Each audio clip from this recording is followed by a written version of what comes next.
They brought in my pathology report, and he said, Mike, I'm sorry to tell you, but you have breast cancer.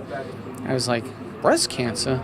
How can I have breast cancer? I'm a man. That was 6 years ago. Michael Singer at that moment became a statistic, joining an estimated 2,600 men each year across the country diagnosed with breast cancer, with 440 of that number, according to the American Cancer Society, not expected to survive. I had a lump under my left nipple, and I was ignoring it. I said, this is going to go away.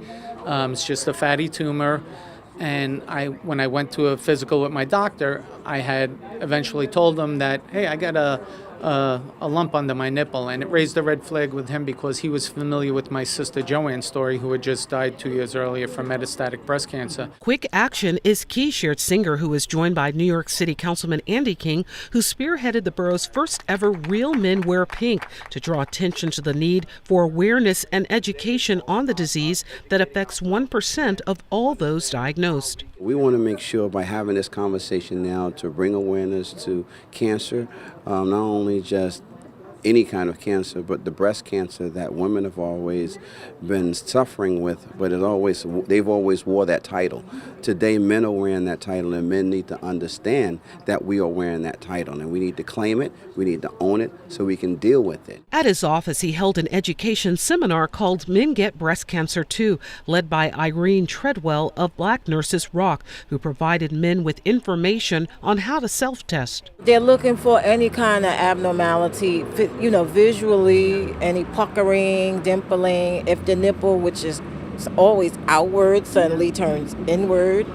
If they see any kind of redness or swelling in the area, it's not necessarily right here on the breast. It could be up by the collarbone because breast tissue is there as well. Also, if they have a lump, whether it's painful or not, or if they do notice, I have a discharge from my nipple. And men don't ordinarily have any discharge from their nipple. Singer, a participant in the National Male Breast Cancer Coalition, is supporting events like this one across the country to inform communities, families, and men. He's also working with lawmakers to see all 50 states join New York in making the third week in October Male Breast Cancer Awareness Week.